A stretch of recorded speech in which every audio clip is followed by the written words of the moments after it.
God! Blind Zemol! Define Zemol! Ija kiyya jaamsan ija isaanii jaamsi, gurra kiyya duuchan rooba isaanii jaamsi.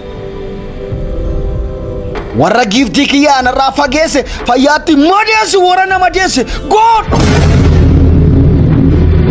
Blind Zemol! Define Zemol! Samiitu utuman ilaalu natti gadi siqe dhagaatu dhangala'ee dhagna kiyya dhiqe. Sammuu achi kaa'een onnee kootii yaade jaalala giiftiif maraachuu barbaade.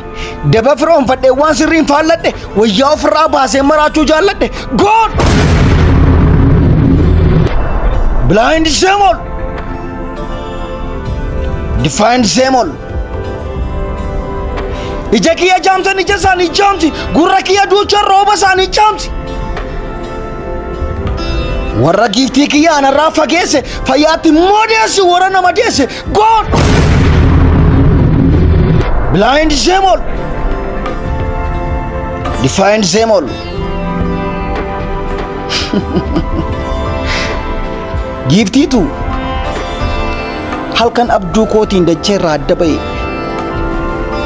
Pilaaneetii haaraa isheen qabne faaraa hin mirgisne qaaraa keessa deemee daye. Lafa dachee caalaa nama marartutti giiftii kootu darbe biyya magartuutti. Giiftiitu giiftiitu naggatee dachee koo gadhiise. Ilkee qomummaatu waraanee dhadhiise. Nagattee deemtu iyyuu bakka gaarii jirti, kanaaf tu hafuurri koo jaallattee maraatti.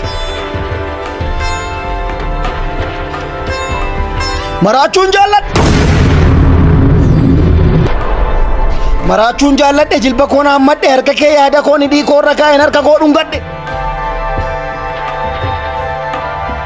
Maraachuun jaalladhe. Maraadhee yaada koon darbe si biratti qilleensa taasisuuf fayyaan koo maraatti. God! Blind Zemol! Define Zemol! Ija kiyya jaamsan ija isaanii jaamsi, gurra kiyya duuchan rooba isaanii jaamsi. Warra giiftii kiyya anarraa fageesse fayyaatti madeessi warra nama deesse. God! Blind Zemol! Define Zemol!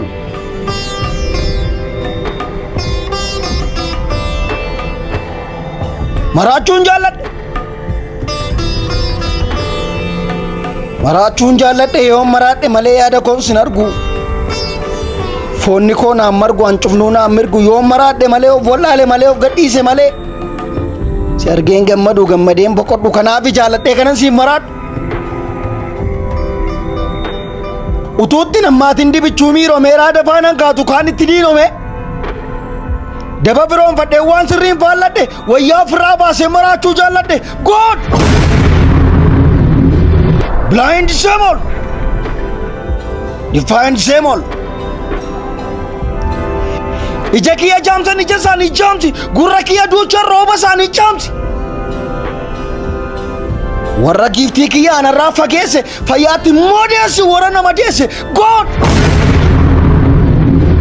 Blind Zemol! Define Zemol!